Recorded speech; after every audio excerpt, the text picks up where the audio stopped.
Bueno, pues si os parece vamos a ir comenzando para no perder tiempo, que tenemos poquito. Soy Carolina Pecharromán, periodista e historiadora, editora de Igualdad de los informativos de Televisión Española, o sea que todas las críticas a los horarios las, las comparto.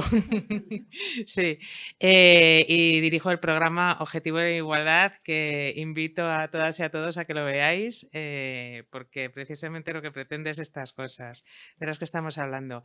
Antes de dar paso a esta mesa y para hilar con la maravillosa ponencia de Octavio Salazar, voy a tirar un poquito de genealogía, que también es lo mío, ¿vale? Te respondo a tu pregunta recordando a las sufragistas inglesas que decían facts, not words, hartas ya de que los políticos británicos les prometieran el voto una y otra vez no lo hubiesen recogido en las leyes, ¿no? Y una de las primeras reivindicaciones que yo me he encontrado estudiando la historia de la compatibilidad de los cuidados y el trabajo, que es la huelga del pan y las rosas en Estados Unidos. No sé si la conocéis, en 1912. En Massachusetts hubo una huelga del textil allí y claro, como os podéis imaginar, la inmensa mayoría de quien trabajaba en el textil eran mujeres. Entonces estas mujeres aguantaron 60 y pico días de huelga y en sus manifestaciones pedían no solo pan, o sea, no solo pedían mejoras salariales, etcétera, sino pedían también rosas y las rosas para ellas simbolizaban esta posibilidad de tener una vida, ¿no? Una vida personal, una vida familiar, una vida que fuera más allá del estar enganchada al telar, ¿no? de la fábrica. Entonces, sin más, recojo, hemos hablado de ese concepto de que la igualdad es imprescindible entre mujeres y hombres, es imprescindible para una democracia plena y de que los cuidados son parte de ello y de esa responsabilidad no solo de los poderes públicos, sino de la sociedad por completo. Y dentro de la sociedad están las profesiones, por supuesto, ¿no? Entonces, afrontar los cuidados y los aspectos reproductivos de esta perspectiva de la que estamos hablando más amplia, de forma transversal, implica repensar la filosofía de las profesiones, por supuesto, y cómo éstas se acercan a todos los aspectos relacionados con los cuidados. Entonces, tenemos una mesa maravillosa aquí para hablar de ello. Os voy a ir presentando a las ponentes, muchas de ellas no necesitan presentación, pero tenemos a Marta Vallllosera Ferrán, empezando por el extremo de la mesa, que desde el año pasado es presidenta del Consejo Superior de los Colegios de Arquitectos de España y antes de este cargo era decana del Colegio Oficial de Arquitectos de las Islas Baleares. Ha trabajado en diversos estudios y empresas de arquitectura, interiorismo y diseño con múltiples proyectos y reconocidos trabajos. Y también ha ejercido la docencia en la Escuela Superior de Diseño de Islas Baleares. Tenemos también con nosotros a Noelia Rodríguez Álvarez. Ella es vicepresidenta del Consejo General de Colegios Profesionales de Educadoras y Educadores Sociales y hasta hace unos días coordinadora de la Comisión de Género y Diversidad. Como podemos deducir de este hecho, en su trayectoria laboral ha destacado el trabajo por la igualdad y contra las violencias machistas. Ha sido un elemento central.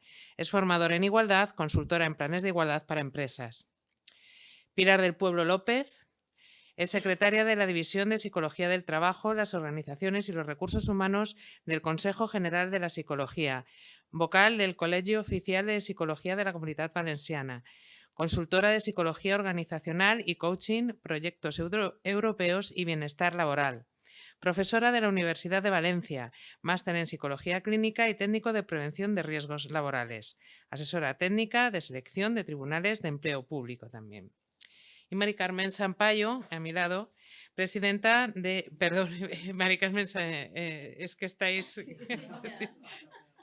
Os he cambiado el orden, perdón. Y Mari Carmen Sampayo presidenta de la Comisión de Igualdad del Consejo General de Economistas desde 2021. Es economista especializada en contabilidad y fiscalidad. Tiene también la titulación en empresariales y es la titular de su propia asesoría. Además, desde 2019 es la decana presidenta del Colegio de Economistas de Ourense. Es la primera mujer en presidir un colegio de economistas de Galicia y la tercera de España. Es por ello, entre otros méritos, que la Asociación de Ejecutivas de Galicia la distinguió con el sello Referente Galega. Bueno, vamos a empezar por la mesa, no quiero entretenerme más. Y quería dar paso a Marta Valllosera con una pregunta general que cada una iréis abordando en el sentido de la profesión que representáis. ¿Cómo se está abordando en este caso desde la arquitectura este reto de repensar el derecho a cuidar y a ser cuidado? La generalización de los cuidados, esa responsabilidad. Hola, buenas tardes. Bueno, en primer lugar, agradecer a Unión Profesional y al Consejo General de la Abogacía la invitación, la posibilidad de estar hoy aquí en esta mesa. Y además felicitar por esta iniciativa que ya lleva 3 años y que realmente lo que da es visibilidad a ese trabajo en temas de igualdad que hacemos desde las diferentes profesiones. Respondiendo a la pregunta que nos estás haciendo sobre repensar los cuidados desde el ámbito de las profesiones, decir que realmente es un tema que implica una responsabilidad profesional muy importante y además que tiene pues, ese planteamiento, esa necesidad de plantearlo desde aspectos multidisciplinares porque tiene un abanico muy amplio y una incidencia muy amplia en diferentes temáticas. Un poco recogiendo, que lo ha dicho Octavio en su intervención, la importancia que tienen los espacios que vivimos y bueno, lo que son nuestras viviendas y nuestras ciudades, es verdad que desde el ámbito de la arquitectura y por tanto las arquitectas y arquitectos tenemos ahí vamos a tener un papel importante en esa redefinición de esos espacios que tan importantes van a ser no solo para el ámbito de los cuidados, sino también en lo que es la salud y bienestar de las personas. El arquitecto Peter Zumthor dice que mucho antes de conocer la palabra arquitectura, todos la hemos experimentado, porque tal como decíamos, desde que nacemos, vivimos espacios, vivimos bueno, el espacio más cercano que son nuestras viviendas, pero también ese espacio público que nos rodea, esos barrios y esas ciudades, y que son además temas que nos influyen desde pequeños porque nos generan emociones, nos generan también recuerdos y vivencias que nos van a acompañar el resto de nuestra vida. Decir también que la Organización Mundial de la Salud define la salud como un estado completo de salud física, pero no solo física en el sentido de ausencia de enfermedades, sino que tiene también una importancia muy alta en la salud, lo que serían los aspectos mentales, emocionales y también sociales. Y que ese goce del grado máximo de salud que se pueda lograr es un derecho fundamental que deberíamos tener todas las personas al margen de nuestra raza, de nuestro género, de nuestra religión, ideología política o nuestra condición económica y social. Decir que la salud, por tanto, alcanza mucho más de lo que es la salud meramente física y que la salud empieza por tener cobertura o dar cobertura a esas necesidades básicas que pueden ser pues, el vestir, el refugio, la comida, el transporte, el empleo, pero además también el disponer de un entorno cotidiano que permita desarrollar nuestra vida, nuestro quehacer diario de una forma que nos permita gozar pues, de una salud mental y emocional, tanto a nivel de individuos como también a nivel de comunidades. En este año el pasado año 2022, el lema mundial precisamente del Día de la Arquitectura fue Diseño para la salud y arquitectura para el bienestar. Los espacios que habitamos, tanto a nivel de viviendas como a nivel de ciudades, nos cuidan siempre y cuando son capaces de dar respuesta a nuestras necesidades cotidianas y también a nuestro quehacer diario. Las viviendas, que es el entorno más cercano, deben ser capaces de dar respuesta a nuestro proyecto de vida, un proyecto de vida que además va variando a lo largo del tiempo y va teniendo necesidades diferentes. Al igual que también los barrios que nos rodean y nuestras ciudades, que deben plantear también esa posibilidad de poder ser ciudades amables, de ser ciudades que nos permitan el paseo y que nos faciliten también los cuidados de las personas, favoreciendo incluso también que ciertas personas con necesidades especiales, al eliminar barreras arquitectónicas, permitan también darles una cierta independencia y, por tanto, bueno, entendemos que es una forma importante también de cuidarlas. Como se ha dicho ya, la pandemia que hemos sufrido nos ha obligado, además de forma repentina, a replantearnos nuestra forma de vida, o sea, tanto nuestra forma de trabajar, de vivir, de relacionarnos con los demás, el ámbito también de los cuidados. Y esto ha hecho y ha propiciado que el replanteamiento de cómo abordar esa problemática se haya convertido en un elemento prioritario tanto para los agentes públicos como para los agentes privados. A nivel de política, es decir, que ya incluso antes de la pandemia ha habido una serie de iniciativas, como pueden ser la Agenda Urbana Española, que ya establece dentro de sus criterios básicos el fomentar objetivos estratégicos que precisamente fomenten la cohesión social y la búsqueda de la equidad desde todas las perspectivas, hablando de perspectivas tanto de género como de edad o incluso de capacidad. En el ámbito europeo está también vigente la Agenda 2030 con los Objetivos de Desarrollo Sostenible, que muchos de ellos hacen precisamente referencia a temas como la eliminación de la pobreza, temas como puede ser también el derecho a una educación, lo ha dicho también Octavio, la educación va a ser también un pilar básico en todo este ámbito de los cuidados y de los aspectos de género tendentes hacia la igualdad. Temas de medioambientales, el hecho de que las ciudades, el objetivo de desarrollo número 11, que es ciudades y territorios sostenibles, toda una serie de iniciativas que van también buscando esa igualdad y la construcción de sociedades mucho más justas e inclusivas. Tenemos también a nivel europeo otra iniciativa que ha emergido con fuerza, que es la nueva Bauhaus europea, que también va a introducir dentro de estos elementos de sostenibilidad, belleza, inclusión, todos estos aspectos que hacen referencia a todo ello. Y en la misma línea, recientemente se ha aprobado la Ley de Calidad de la Arquitectura por parte del Gobierno español, que está ahora en fase de desarrollo reglamentario. Una ley también pionera a nivel europeo, que lo que va a fomentar es precisamente que la arquitectura y el urbanismo estén realizados con esa calidad tan necesaria para poder dar la respuesta adecuada y, por tanto, poder generar esos espacios que necesitamos, tanto cotidianos como urbanos, con la máxima calidad posible. Victoria Ortega, la presidenta, ya hablaba también en su momento de ese enfoque más amplio de los cuidados, porque es verdad que necesitamos también cuidar el medio ambiente, necesitamos cuidar el planeta con una responsabilidad también enfocada a qué es lo que vamos a dejar para las generaciones futuras. Nosotros hemos tenido unas condiciones de vida que deberíamos intentar que al menos las generaciones futuras puedan disponer de unas características parecidas, si no mejores. Y, por tanto, entendemos que es muy importante abordar la mejora y los importantes que deben ir sufriendo nuestras ciudades para ir pudiendo ser mucho más humanas y mucho más adaptadas a las necesidades de las personas.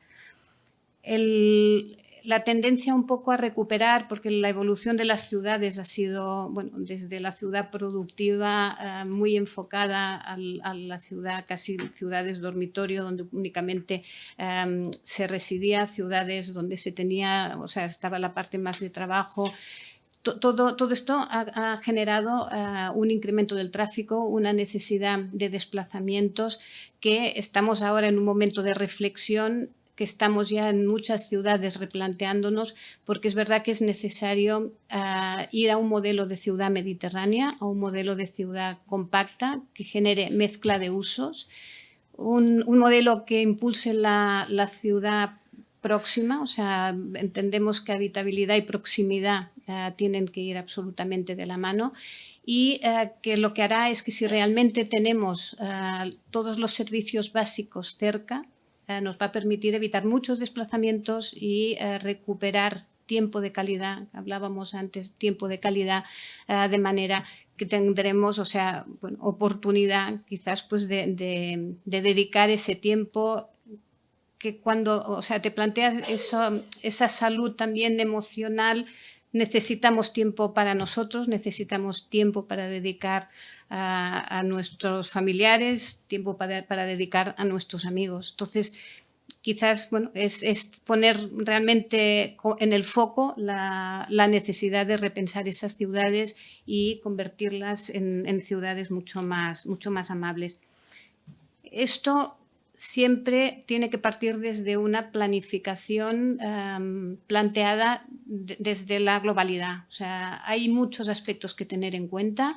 Si planteamos la ciudad con diferentes barrios, el hecho de que se haga ese planteamiento global va a facilitar la conexión entre barrios, el hecho de eliminar barreras sociales, el hecho de que si las ciudades las convertimos en ciudades verdes y reducimos ese tráfico rodado, va a mejorar la calidad del aire, va a mejorar bueno, todo lo que es, bueno, aparte de esta parte más física, porque también la OMS viene a decir que hay 7 millones de muertes prematuras al año a causa de la contaminación atmosférica. Todo este conjunto de intervenciones en las ciudades van a ayudarnos a mejorar todos estos aspectos que harán que bueno, la ciudad final nos cuide y nos permita también mejorar nuestra calidad de vida. Yo quisiera también, se va acabando el tiempo, ya casi acabando, hay mucho que hablar, hay mucho que decir.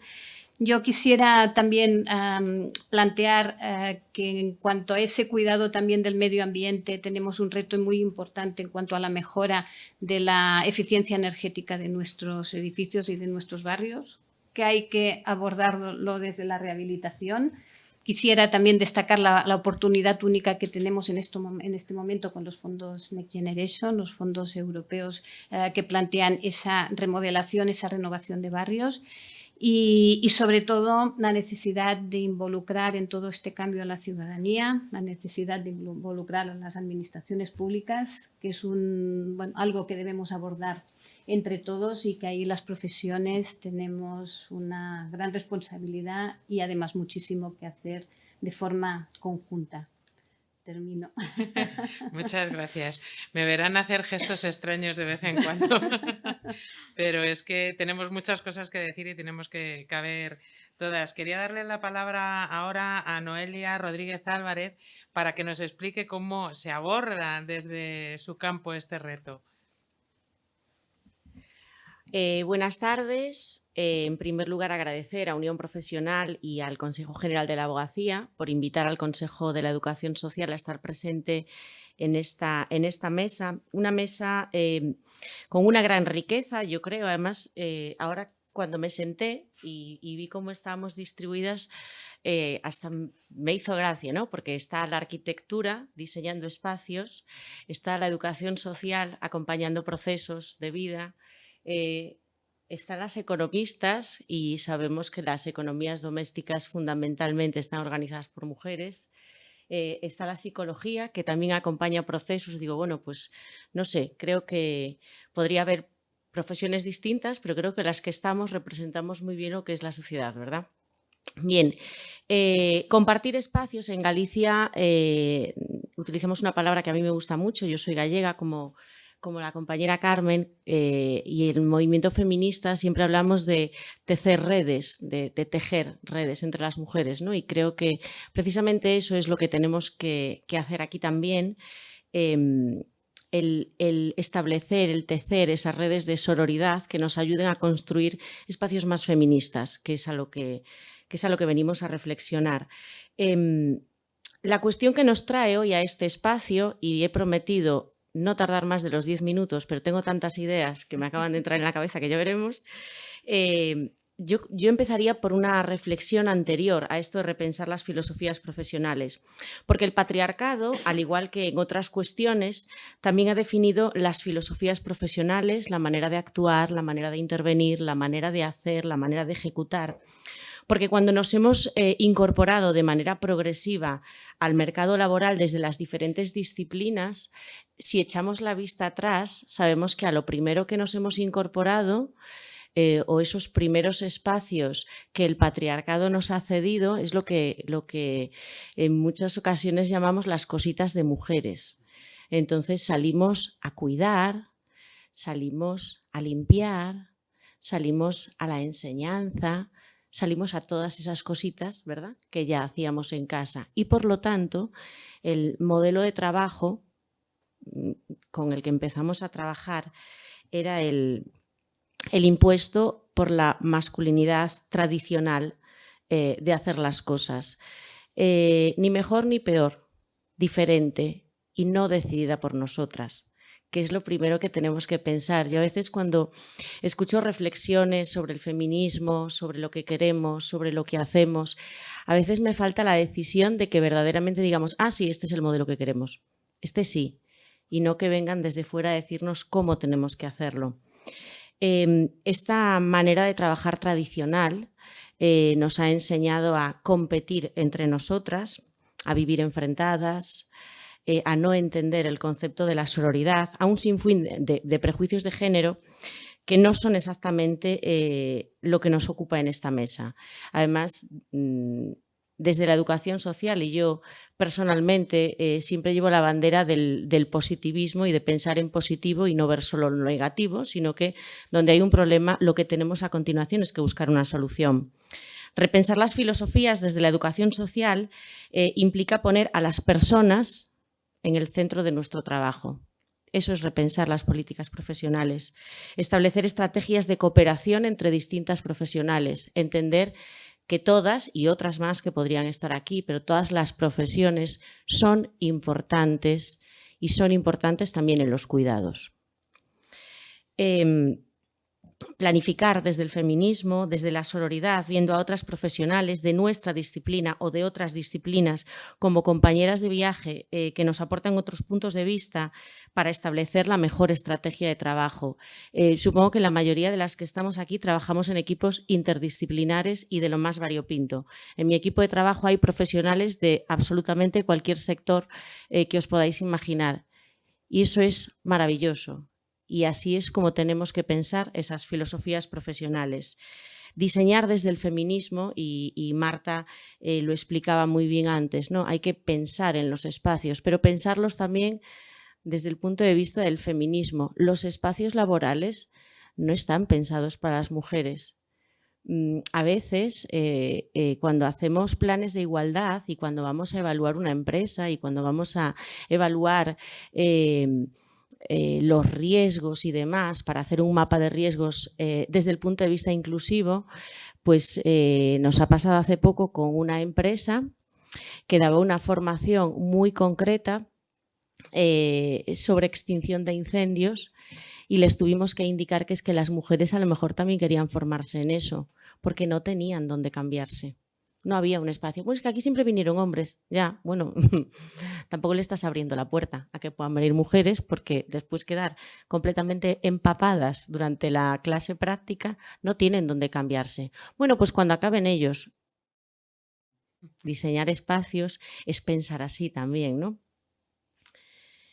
A veces estos egos heredados de las masculinidades tradicionales o tóxicas nos hacen competir pasando por alto a otras disciplinas e insisto, teniendo en cuenta que todas las disciplinas son muy importantes. Cuando entramos en esta competencia, entramos en otro mundo absolutamente incompatible con el cuidado. Nos olvidamos de cuidarnos entre nosotras, de autocuidarnos, pero de cuidarnos entre nosotras también. Podemos cuidar y podemos cuidarnos con este ritmo frenético, con estos horarios laborales. ¿Queda espacio para el cuidado personal y el cuidado colectivo? Antes Octavio apuntaba el tema de los horarios de televisión.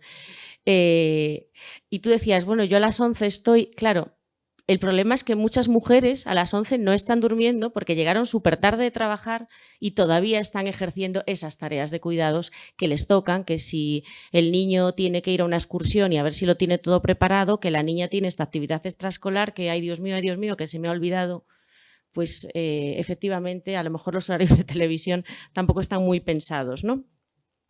En esta herencia que tenemos, fijaos, yo cuando hablo desde el punto de vista de educación social pienso en nuestra profesión y a lo mejor las compañeras de trabajo social y de psicología, por ser compañeras del ámbito social, lo ven de la misma manera. La educación social es una profesión feminizada al 75%. Esto quiere decir que las figuras visibles de la educación social deberían ser mujeres.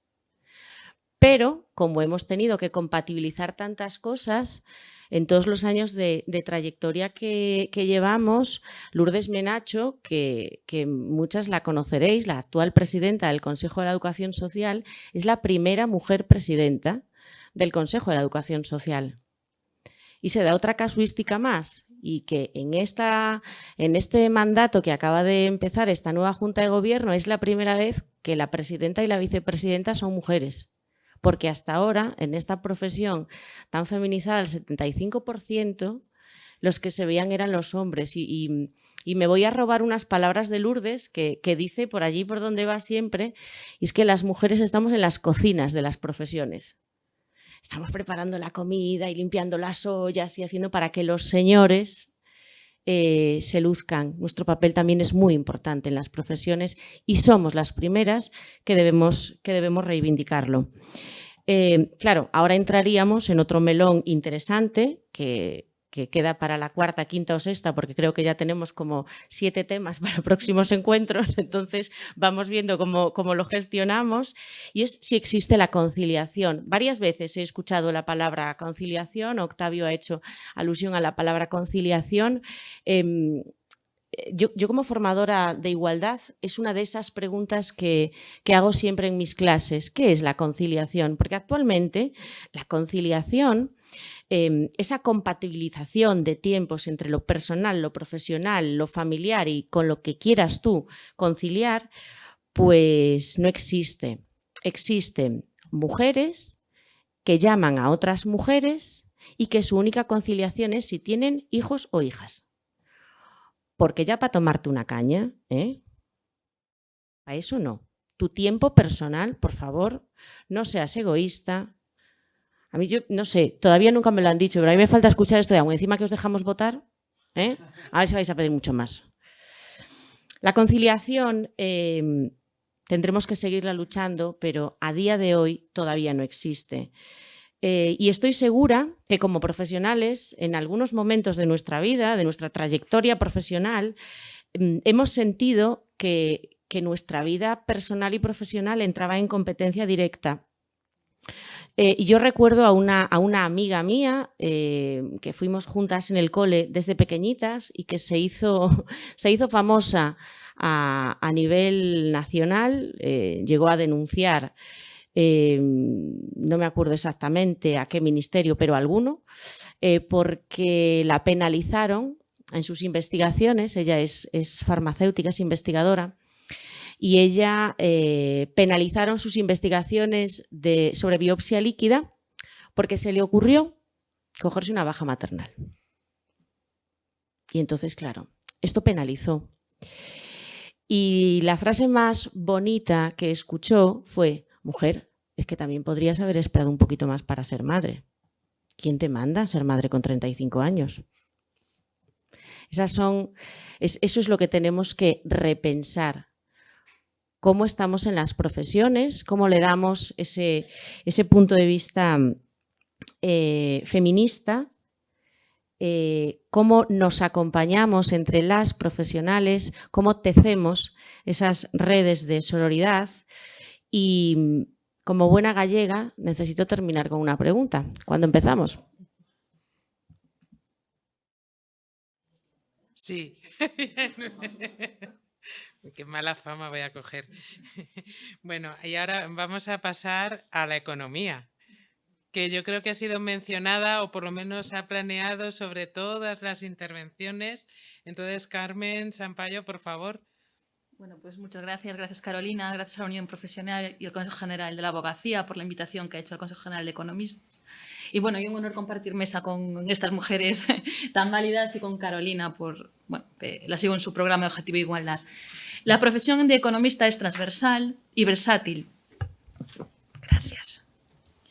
Y bueno, y trabajamos en todos los sectores de la economía, ¿no? Y si algo tenemos en común casi los 50.000 economistas que somos en España, es que además de la titulación que tenemos, tomamos decisiones cuyas consecuencias revierten en toda la sociedad. Entonces, en el tema de cuidados, todos somos economistas. Quiero decir, aplicamos un criterio que se llama el criterio del coste de oportunidad. ¿Quién cuida en casa? Pues cuida el que, digamos, menos deja de ganar en su ocupación laboral, ¿no? Entonces, este es un tema que siempre pues le ha correspondido a las mujeres, porque el mercado laboral femenino es diferente por tradición o por aspectos socioculturales, pero es diferente. También es diferente en el sentido de que la mujer, bueno, en términos económicos le llamamos criterio LIFO, ¿no? O sea, last in, first out. Es decir, la mujer es la última que se incorpora al mercado laboral y en caso de necesidad es la primera en marchar. Y esto lo hemos visto sobre todo en la pandemia. Ya se han referido antes, pero en la última pandemia del coronavirus los centros de día cerraron, las escuelas cerraron y se fueron para casa las mujeres. Las mujeres fueron las que dejaron de trabajar, dejamos de trabajar. La Organización Internacional del Trabajo advierte de que el número de horas trabajadas por mujeres ha descendido considerablemente. Y en el caso de las mujeres profesionales, además tuvimos que compaginar con el teletrabajo. Yo aquí querría hacer un breve receso en el sentido de que tenemos una administración electrónica fantástica, pero es una administración electrónica 24/7 y que tiene el aspecto perverso de que precisamente por ser 24/7 nos cuesta mucho a veces desconectar, ¿no? Y en la pandemia vivimos momentos de angustia porque legislabas un domingo y pues, se salía publicado un domingo con entrada en vigor al día siguiente y que lo tenías que tener estudiado porque era de aplicación. Incluso nosotros en Galicia le llegamos a transmitir al delegado territorial correspondiente que lo que no podía ser es que se publicara un viernes una ley o un plan de rescate para las empresas y que entrara a vigor el mismo sábado, ¿no? Entonces, claro, nos obligaba a trabajar. Conseguimos algo, conseguimos que ahora hay unos días de cortesía y que entren en vigor más tarde, pero para nosotros fue una reivindicación. No hay que olvidar también que en la pandemia, y también lo comentaron antes, que las empleadas domésticas fueron muy afectadas porque además estaban en unas condiciones que ni siquiera tenían derecho ni a desempleo ni a ningún tipo de prestación. Y desde luego el sector sanitario, ¿no? Que representa el 70%, quiere decir que es un sector muy feminizado también, en el que el 70% son mujeres. Nosotros en Economía de los Cuidados hablamos de 3 tipos, ¿no? Que son las precondiciones del cuidado, los cuidados directos y la gestión mental de los cuidados a las que se han referido antes Octavio, y yo creo que tiene mucha trascendencia. Las precondiciones son aquellas, por las condiciones materiales que son para el cuidado directo, ¿no? Pues preparar la comida, hacer la limpieza, la colada. Los cuidados directos propios en sí, que es acompañar pues, a un enfermo o bañar a un niño. Y luego tenemos un cuidado oculto, que es muy difícil de valorar, que es la gestión mental de los cuidados. Organizar el tiempo, planificar, coordinar tareas, y ahí se nos va pues, la vida, ¿no? Y luego hay un cuidado, cuando hablamos de cuidados, siempre hablamos como cuidados separados o antónimos, ¿no? Pero también apuntaba antes Octavio, es decir, hay muchos adultos sanos, perfectamente autónomos, y conviven con cuidadoras femeninas y que están acostumbrados que para su vida rutinaria y cotidiana, pues que tengan una cuidadora femenina. Esta decisión de quién se dedica a los cuidados tiene un coste económico. Un coste económico a nivel micro es fundamental, que es la brecha salarial que se produce en las mujeres en este momento. Pero es que a futuro es una brecha salarial en las pensiones y una brecha salarial que es cada vez más difícil de acortar, ¿no? Ya nos ponemos horizontes ya en décadas que no sé si lo llegaremos a ver algún día, esta disminución de la brecha, ¿no? Y bueno, también se apuntaba a los fenómenos de por qué se da esta crisis de cuidados, ¿no? Pues desde la incorporación de las mujeres al trabajo, de la falta de corresponsabilidad de algunos hombres, de los nuevos modelos de familia, la disminución de la tasa de fecundidad, el envejecimiento que hay en los países ricos, que la verdad que el envejecimiento es un avance demográfico muy importante, ¿no? Que no se tiene que ver como un hándicap, pero bueno, pero es algo que hay que abordar, ¿no? Existe un desequilibrio entre la necesidad de los cuidados y su provisión, y es una situación que va a ir a peor. Cada vez van a ser menos los cuidadores y más los que necesitan ser cuidados, con lo cual también hay que abordar este tema. Y evidentemente el coste de oportunidad de los cuidados no afecta a todas las clases iguales, porque digamos que las clases medias y altas, digamos que de los países desarrollados, las mujeres chocan con un techo de cristal que les impide prosperar profesionalmente, pero en países en desarrollo, en clases sociales más bajas, a ese techo se le llama suelo pegajoso, ¿no? Porque permanecen ancladas en una situación que le impide progresar, ¿no? Y acceder a una remuneración digna. Y bueno, pues aparte de la amenaza que supone, pues eso, la dedicación de los cuidados, la amenaza que supone y esta brecha salarial y esta brecha de futuro en las pensiones, también hay que, claro, la dedicación a los cuidados supone pues una menor presencia en los puestos directivos, en todos, y en los sectores punteros de la economía. Es decir, las mujeres no están representadas en los sectores STEM y el problema es que si no se incorporan, siempre vamos a seguir a la cola, ¿no? de este tema. Bueno, pues esto es en lo que estamos trabajando desde el Consejo General de Economistas, intentando un poco que las mujeres pues lleguen a sectores cada vez más de liderazgo. En nuestro sentido, pues aún queda mucho camino por recorrer, porque realmente solo somos 5 decanas en España, pero bueno, intentamos que esto, y al mismo tiempo revertir el proceso y que no haya lo que se llama feminización de los sectores, del sector administrativo, ¿no? Que también se incorporen ellos y bueno, y que consigamos pues una igualdad de género en sentido equitativo. Y gracias. Muchísimas gracias, Carmen. Me voy a dar la palabra a Pilar. Se ha tratado también desde las anteriores mesas la ponencia. Mira, yo creo que a lo mejor vale, perfecto. Más cerca. Más cerca. Vamos, aquí la psicología es fundamental. Por favor. Bueno, pues buenas tardes a todos y todas. En primer lugar, agradecer a Unión Profesional y al Consejo General de la Abogacía que haya contado con el Consejo General de la Psicología. Y durante toda la tarde yo creo que también ha estado planeando el tema de la psicología, como hemos visto, con el tema de salud, con el tema de bienestar emocional, con el tema de todas las secuelas y todas las consecuencias psicológicas. Y yo os voy a traer, sobre todo lo que quiero presentar esta tarde, es aquello que estamos sufriendo, ¿no? Lo que desde nuestra profesión vemos, acompañamos, trabajamos dentro de este tema de los cuidados, desde el momento en el que trabajamos, acompañamos en consulta dentro de nuestras consultas privadas, dentro de lo sanitario, dentro de lo clínico, dentro de lo social, dentro de la educación, y yo me dedico al área de psicología del trabajo, en el que también veo mucho la repercusión de los cuidados, sobre todo cuando son asumidos en ese 85% por las mujeres. Desde esta parte, primero me gustaría retomar y coger el hilo, ¿no?, de las compañeras y de la presentación y de Octavio. Y es sobre el tema de los cuidados. El tema de los cuidados está muy vinculado o se relaciona mucho con esa parte de más emocional, donde nos han situado mucho más a las mujeres.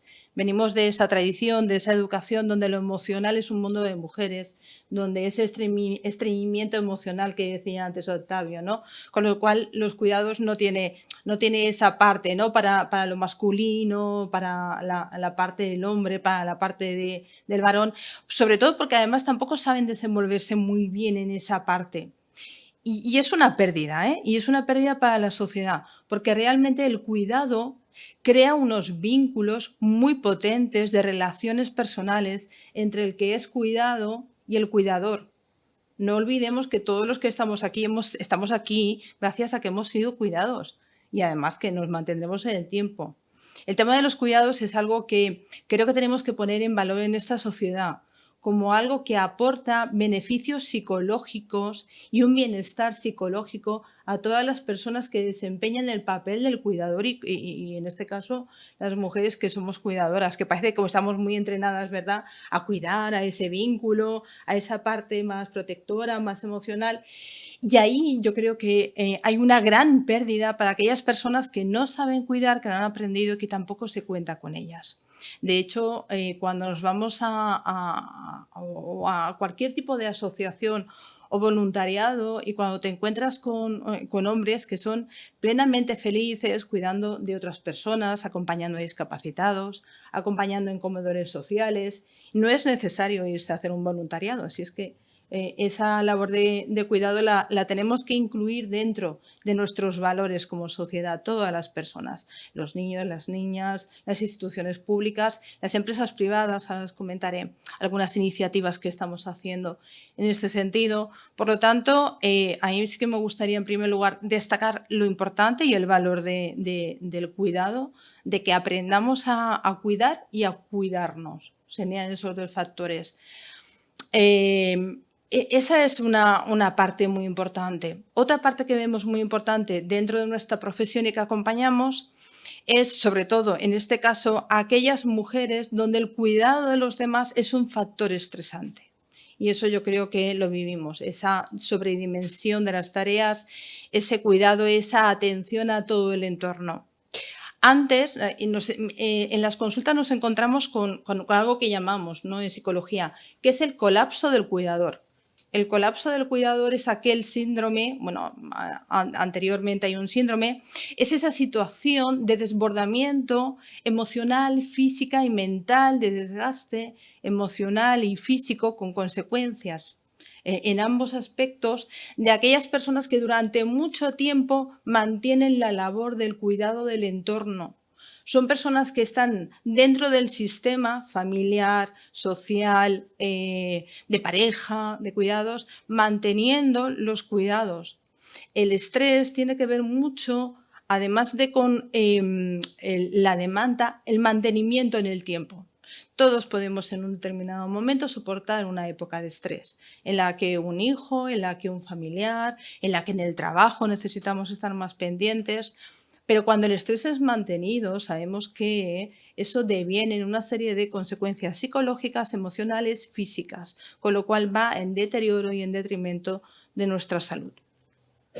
En ese colapso nos encontramos dentro de las consultas con personas que llegan a estados de depresión, de ansiedad generalizada y de agotamiento. Además, cuando trabajamos con ellas llegamos a una parte en la que además sienten culpa por no llegar a todo. Una constante frustración porque no llego a todo.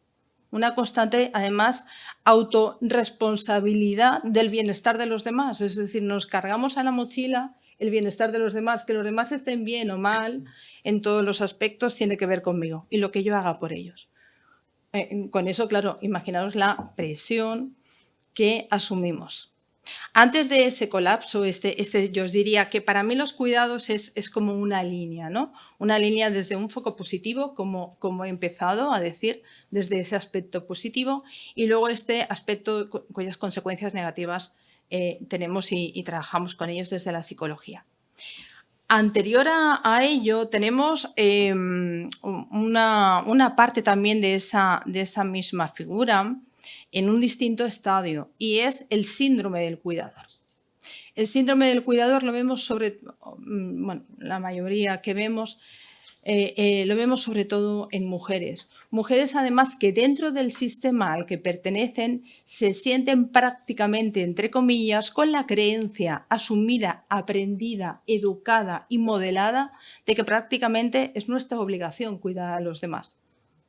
Además, es como una inercia. El sistema nos reconoce como cuidadoras, pero no nos valora como cuidadoras. Es muy diferente la palabra. Una palabra es reconocer y otra palabra es valorar. Reconocer es cuando los demás me atribuyen una serie de expectativas de cuál es el rol que yo tengo que ejercer. Y además, también es un rol que prácticamente por inercia yo voy comprando o voy asumiendo. porque es lo que me han dicho. Y que se ve plenamente reforzado con palabras como qué buena madre es, qué buena hija es, qué buena hermana es, ¿verdad? Que constantemente nos están reforzando y estamos comprando, ¿eh? Nos sentamos ahí para meternos en ese rol de cuidadoras dentro de los diferentes sistemas, de manera que cuando surge cualquier necesidad de cuidado, es que no hace falta ni levantar la mano. Ahí estamos nosotras, vamos, es que rápidamente. Además, este síndrome tiene como varias características. En primer lugar, hay una total disponibilidad. La total disponibilidad hacia los demás. Para lo que quieras, cuando quieras, cuenta conmigo, aquí estoy yo, me levanto cuando quieras, a la hora que haga falta. Es con esa constante disponibilidad. Por otro lado, es un factor de estrés dependiendo también, como decía antes, del tiempo mantenido de ese exceso de cuidados y también según el tipo de situación que estamos cuidando. No es lo mismo cuidar a un niño en una situación de resfriado que cuidar a una persona dependiente o cuidar a una persona discapacitada o cuidar a una enfermedad grave. Va a depender esa presión emocional también del tipo de cuidados que estamos suministrando en el entorno, dependiendo de la gravedad de la situación, del riesgo de salud, del sufrimiento de la otra persona, del vínculo emocional que tenemos con la otra persona. Todos esos factores van a ir incrementando el nivel de estrés y el nivel de desgaste emocional de esa persona cuidadora. Esto unido a que en esta situación, en este perfil más habitual, es el que nos encontramos dentro de las organizaciones. Yo me dedico a psicología del trabajo, estoy dentro de las organizaciones, dentro de las empresas, y ahí me encuentro muchas mujeres, muchas de ellas profesionales, además con puestos de responsabilidad. Con puestos de responsabilidad donde además digamos que ya es un sobreesfuerzo añadido, ya estamos, y además que tenemos que estar al 100%, por supuesto, hay que estar al 100% en todo. Ese nivel de autoexigencia. Suele coincidir con personas, en este caso con mujeres, autoexigentes, controladoras. Necesitamos controlarlo porque nos da la sensación de que si controlamos las cosas, eso nos da seguridad y podemos funcionar. Con lo cual nos volvemos más exigentes, más autoexigentes, a costa. Yo cuando hablo este es un tema que compartimos mucho en los despachos profesionales, ¿no? De psicología del trabajo. Cuando hablo con mujeres profesionales me dicen, realmente, o sea, no me debería quejar porque es que soy feliz de cuidar a los demás, ¿eh? Es esa parte de cuidar a mis hijos, de cuidar a mi pareja, Sin embargo, yo siempre digo que el cuidado de los demás no tiene precio, pero tiene coste. No tiene un precio, no le podemos poner precio. Y además es un 24/7. Pero sí que tiene un coste. Tiene un coste de salud, tiene un coste de bienestar y tiene un coste también, puede tener un coste y lo tiene, de desarrollo profesional. Este síndrome del cuidador, además de que llega consecuentemente con todo esto, hay falta de sueño, como decíamos antes, por las noches que nos quedamos. Hay falta de sueño, hay un desgaste físico del sistema inmunológico, hay falta de concentración. A veces nos encontramos con la cabeza embotada, ese sobreesfuerzo físico de tener que estar a lo más, ¿no? A todas las reuniones, pendiente, la toma de decisiones. Y en muchas ocasiones, cuando llega un proyecto nuevo a la organización o a la empresa, es que estoy agotada, es que digo, mira, lo dejo pasar, porque no me encuentro con fuerzas suficientes como para poder acometerlo, con lo cual también supone a veces una pérdida de oportunidades, de progresión, de poder estar en esos puestos de responsabilidad, no porque no podamos, sino porque no nos da la vida, ¿no? Como podríamos decir. En cuanto a lo que decíamos de corresponsabilidad, esa palabra ahí me encanta, porque sí que es cierto que los cuidados en muchas ocasiones se comparten y delegamos tareas, pero no delegamos responsabilidad. Y la responsabilidad es el mayor desgaste emocional. Yo puedo delegar las tareas o decir, oye, pues sí, ocúpate tú de ir a recoger, de ir a la compra. Delegamos las tareas, pero la responsabilidad no se delega y la responsabilidad es lo que más cuesta emocionalmente. Esa constante responsabilidad de estar pendiente en un tema continuo, alerta de cómo van las cosas, de que tengo que ir aquí, de que hace falta esto, y eso conlleva también, obviamente, una fuente de estrés. Y esas son las consecuencias. A mí me gustaría que también las pusiésemos encima de la mesa, porque creo que dentro de esta sociedad de los cuidados, el cuidado es un valor muy positivo. De hecho, yo os podría decir, y antes se lo quería preguntar a Octavio, lo que se están perdiendo las personas que no cuidan. Y yo creo que es algo que también tenemos que hacer consciente. Esa parte de bienestar que aporta cuando tú eres capaz de cuidar al otro, cuando el tipo de vínculo que se establece entre ambas personas. Yo creo que es algo que también tenemos que poner en valor y además invitar a los que no han cuidado nunca, siéntete cuidador para que veas también qué tipo de vínculo positivo. Estamos yo en psicología es que estoy muy cansada de hablar de la felicidad, perdona que os diga, pero yo ya, el tema de felicidad, ¿verdad? No. Yo hablo de bienestar, yo no hablo de felicidad. El bienestar que te aporta también la utilidad hacia los demás y qué menos que hacia tu entorno más cercano. Yo en ese sentido recuerdo que mi padre nunca jugó con nosotros porque el hombre siempre estaba trabajando, pero sin embargo disfrutó muchísimo de los nietos. Y me decía, no sabes lo que yo me he perdido. Ahora que puedo cuidar a mis nietos, ahora soy consciente de lo que me he perdido no cuidando a mis hijos. O sea, fijaros, ¿no? Y yo creo que eso fue algo que se me quedó grabado, verlo cómo cuidaba de los nietos. Por otro lugar, pues como veis ahí, para mí es un tema de mucho trabajo además personal. Tiene que ver mucho mirar, no vamos a cambiar comportamientos mientras antes no cambiemos las emociones y las creencias. Y eso lo sabemos en psicología. Tenemos que cambiar las creencias tenemos que cambiar las creencias, las emociones, porque somos seres emocionales principalmente, que después le ponemos lógica a lo que ya hemos decidido anteriormente. Por lo tanto, tenemos que cambiar temas de creencias, el tema del merecimiento. Muchas veces no nos creamos que nos merecemos, porque el teletrabajo y las medidas de conciliación, 2 minutos, cuidado que es una trampa. Porque si las medidas de conciliación, si es para hacer más, pues no sé yo qué decir. Si quiero conciliar, si es para cargarme de más tareas, si es para salir más pronto para ir a por los niños, si es para ir, pues no lo sé. Y el teletrabajo, cuando estoy pendiente de si tengo que hacer la comida, si tengo que poner...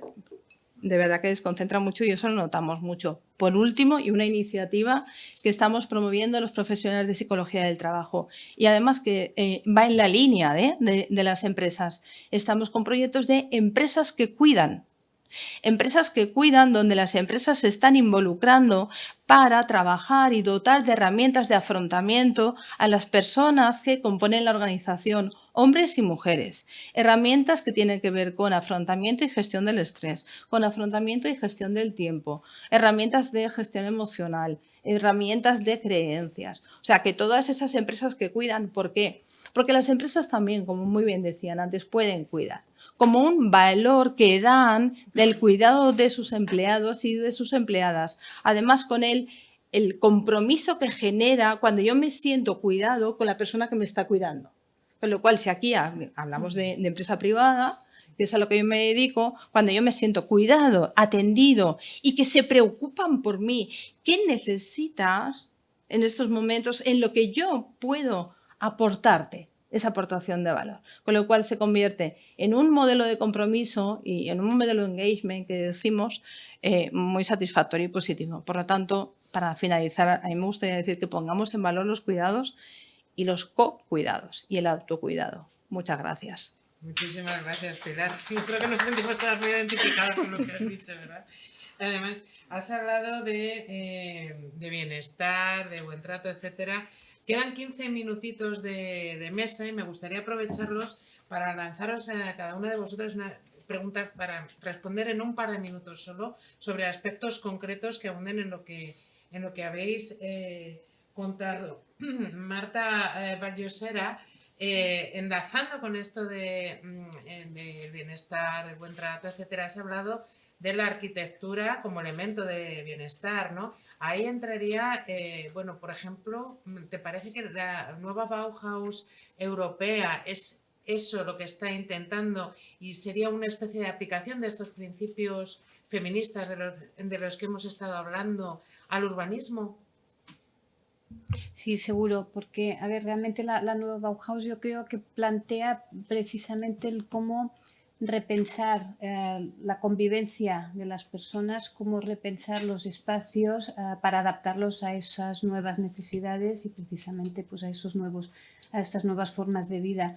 Y lo hace con las tres patas. La pata que hablábamos antes de tener en cuenta y cuidar ese medio ambiente, que además va a ser el marco donde vamos, bueno, que tenemos que habitar y también dejar a las futuras generaciones, desde el marco que tiene en cuenta esos aspectos sociales, y creo que aquí uno de los temas que más ha tratado son precisamente esos aspectos emocionales. Yo creo, y antes también lo decía, que el hecho, a lo mejor el tener iniciativas preventivas en cuanto a lo que es seguridad, dando cobertura a esos derechos básicos como es la vivienda, como es bueno, el poder tener un empleo digno. Todo esto genera estabilidad y quizás prevendría determinadas situaciones en temas también educativos, y después hace también hincapié en lo que es la belleza y esos aspectos que yo creo que también entran dentro de esos aspectos emocionales que son la cultura, la identidad, el no perder esos rasgos que nos hacen tener ese sentimiento de pertenencia a un lugar, al lugar que habitamos, y por tanto yo creo que sí tiene que ver y es una iniciativa que tiene aspectos multidisciplinares y muchos aspectos que tener en cuenta para poderla implementar y llevar a cabo. Voy a volver ahora otra vez contigo, Pilar, porque has hablado de el colapso del cuidador, del síndrome del cuidador, pero hay profesiones especializadas en los cuidados, perdón, hay profesiones especializadas en los cuidados que precisamente están muy feminizadas. ¿Qué hacemos con esto?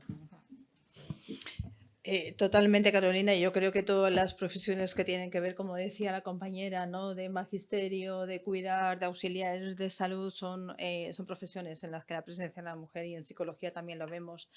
Aquí sí que trabajamos dentro de la profesión y dentro de los colegios profesionales, trabajamos con una gran labor sobre autocuidados y sobre grupos de cuidado. Tener en cuenta que todas aquellas profesiones que estamos expuestas, ¿no?, a ese sufrimiento personal, a esas necesidades personales, en intervención en crisis sanitarias. Después necesitamos también como ese briefing en el que nosotros también, para cuidar primero hay que estar bien. O sea, no podemos cuidar a costa de nuestra salud, porque al final, además de que va en detrimento, cada vez podemos cuidar menos. Con lo cual, para poder cuidar, yo también tengo que estar bien y no anteponer a todo lo demás, porque llega un momento en el que no eres capaz de dar lo mejor de ti.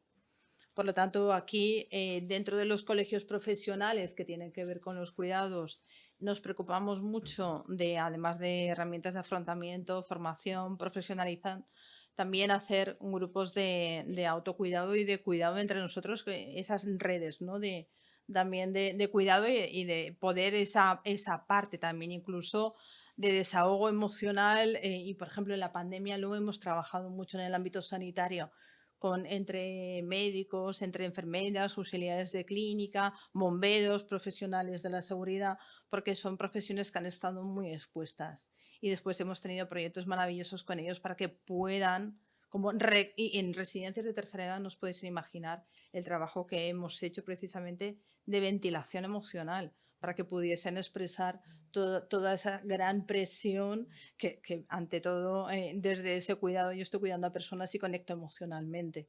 Y necesito también todo eso, darle forma, darle vuelta, poder expresarlo y poder reconducirlo.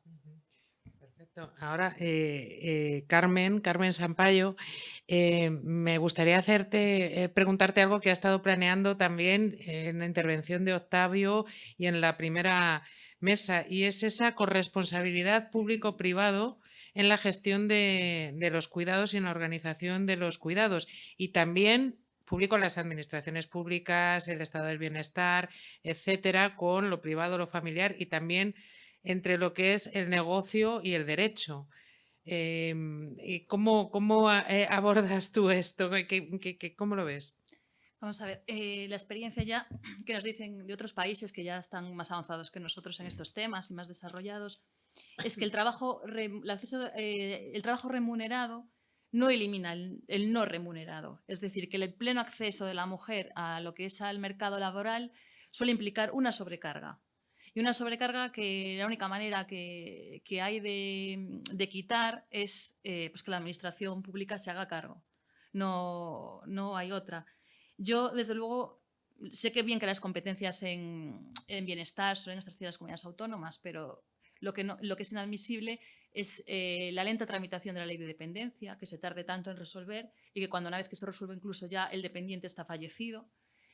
Y luego también que el tema de la discapacidad, que es un tema, entre comillas, fiscal, que no vaya de la mano de la dependencia, ¿no? Que sean trámites totalmente separados, con lo cual al final crea un perjuicio económico ya muy grave para tanto pues, para los cuidadores como para los que son cuidados. Y es un tema que hay que abordar porque, ya lo he dicho antes, cada vez van a ser más las personas necesitadas de cuidados y menos los cuidadores. Entonces alguien se tiene que hacer cargo, evidentemente. Muchas gracias. Ahora, la última pregunta es para Noelia Rodríguez, porque, según tengo entendido, me gustaría que explicaras un proyecto, uno de tus últimos proyectos, que se llama, a ver si lo digo bien, Mudando o Cotiá, que Exacto. vendría a ser Cambiando lo cotidiano, realizado con mujeres mayores de una aldea de Galicia. Cuéntanoslo, por favor.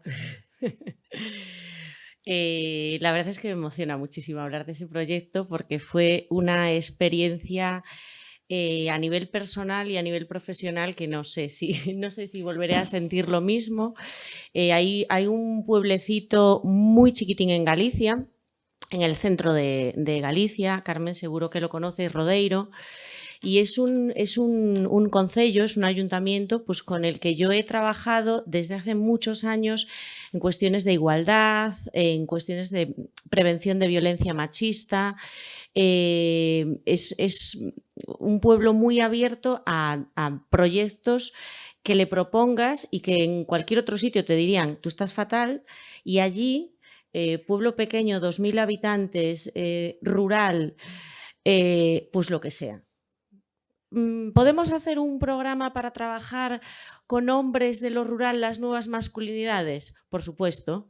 Y allá fuimos y hicimos. Quiero decir que fueron cosas así muy tal. Bueno, pues este proyecto surge por iniciativa de la educadora social del ayuntamiento y de otra educadora social que trabaja con grupos de mayores en un programa que se llama El Despertador. Y bueno, hace una intervención socioeducativa desde hace años maravillosa por las parroquias de este pueblecito.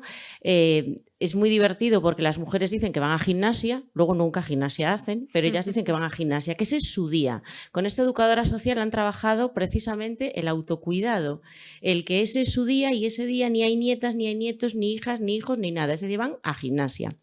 Entonces aterrizamos por allí, un compañero y yo, pues a ponerle un poco de voz a esas mujeres y a que tratasen de valorar o de reflexionar sobre cómo había cambiado la vida de las mujeres en el rural gallego. Y además, desde el punto de vista de que la mayoría de ellas son mujeres que emigraron y que luego tuvieron que volver a un cambio de vida absoluto. Bueno, no es lo mismo vivir en París, como me decía una, no es lo mismo vivir en París que luego volver aquí a Galicia y las vacas y las huertas y todo lo demás. Fue increíble. Se pusieron delante de la cámara a contar y aquello, yo dije, pues se van a poner nerviosas, les va a costar muchísimo hablar de su vida, de sus cosas, de sus maridos, de cómo eran los maridos, de cómo habían cambiado los hombres. Bueno, pues nacieron todas con una cámara delante, yo no sé qué pasó, pero fue una experiencia increíble. La más joven tenía 85 años y tiene, que todavía está viva, tiene 85 años. La más mayor, 96, creo recordar que tiene Dosinda, sí creo recordar que 96, y nos habló de los bailes, de las fiestas, cantó incluso el vídeo, el documental, que iba a ser un corto de 10 minutos y dura 56, empieza precisamente con ella cantando y explicando eso, cómo ha cambiado la vida de las mujeres. Es una reflexión preciosísima, porque lejos de lo que yo creía que me iba a encontrar, me encontré con mujeres que abiertamente me decían, claro que sí, claro que los hombres eran muy machistas y lo siguen siendo. Y una me decía, ¿te puedes creer que el mío, cuando estábamos en Suiza, se ocupaba del cuidado de sus hijos y cuando volvimos para Galicia todo eso se le olvidó? Entonces, para mí fue, bueno, un proyecto que me encanta, está en las redes, está colgado en el canal de YouTube de Rodeiro y bueno, sobre todo, pues lo que decíamos antes con respecto a los cuidados, ¿no? Yo creo que el ponerlas a ellas en el centro de la historia y que fueran las protagonistas, no había guión, no había absolutamente nada. Eso fue ponerse delante de la cámara, yo ni siquiera salgo, yo estoy por detrás de la cámara, si veo que se quedan calladas les hago alguna pregunta y bueno, maravilloso. Qué bien. O sea, en el canal de YouTube de Rodeiro, ¿no? Sí, Porque exacto, me lo he exacto. apuntado. Increíble, pero cierto, nos quedan como 4 minutos, entonces creo que da tiempo a una pregunta. Ahí.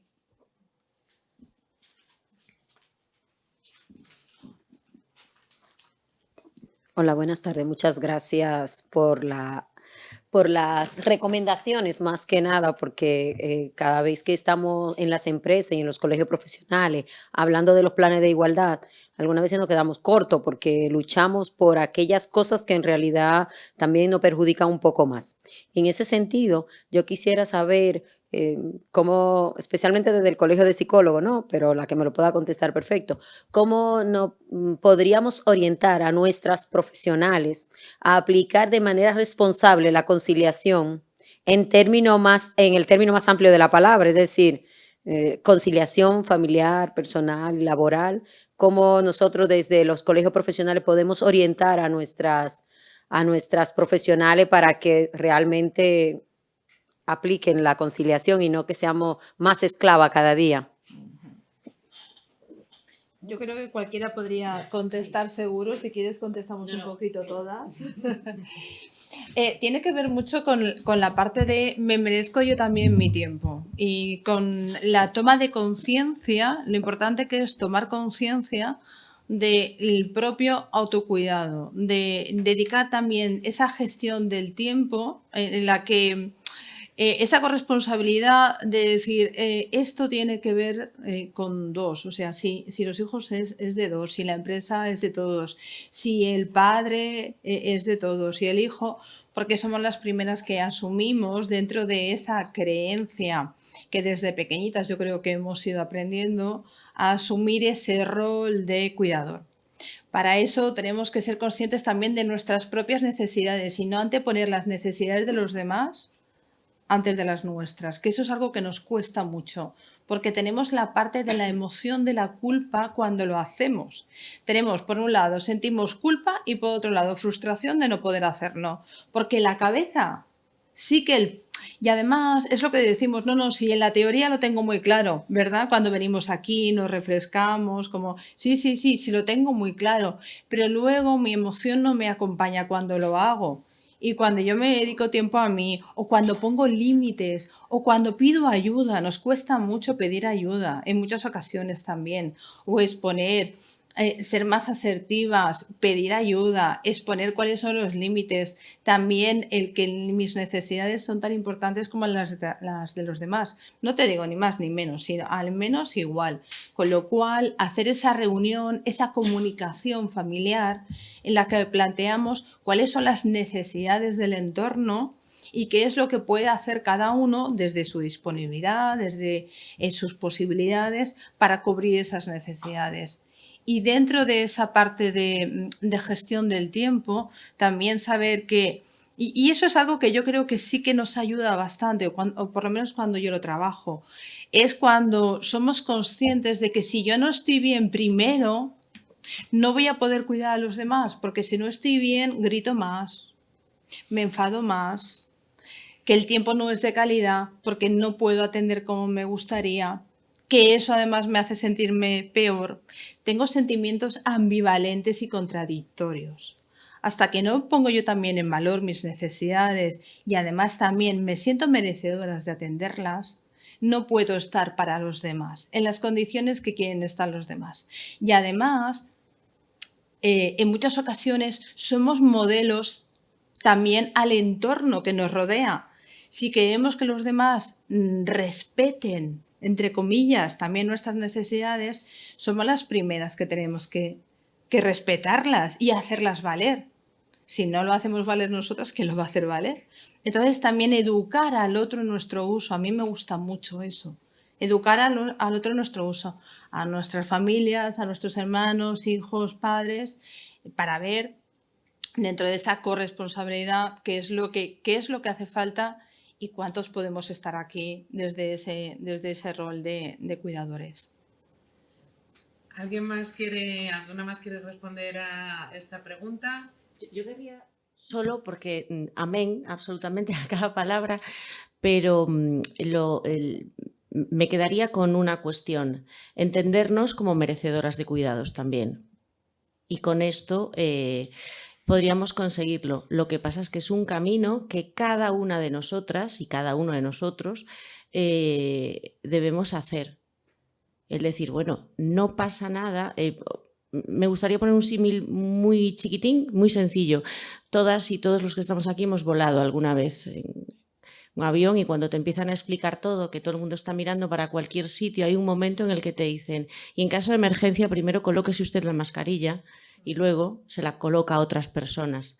Y esto, a mí me pasó una vez que llevaba una de mis hijas recién nacida y dije, esta señora está mal de la cabeza, ¿cómo le voy a poner primero la mascarilla yo y luego? No, efectivamente, solo si yo estoy bien voy a poder estar para otras personas. Entonces, entender que también somos merecedoras de cuidados, yo creo que es el camino a seguir.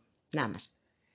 Bueno, yo creo que hemos cumplido el tiempo, pero no sé si nos da tiempo alguna más. No, ¿verdad? No, me lo temía. Bueno, pues nada, ha sido un placer escucharos, ha sido un placer estar aquí, cual lo agradezco enormemente esta invitación al Consejo General de la Abogacía y a la Unión Profesional y en realidad también por organizar toda la jornada, que me ha parecido, vamos, súper interesante y que a ver si recogéis el guante porque hemos dicho que todos estos temas, lo hemos dicho repetidas veces, dan para una semana, o sea, que se pueden organizar muchas más sesiones. Muchísimas gracias.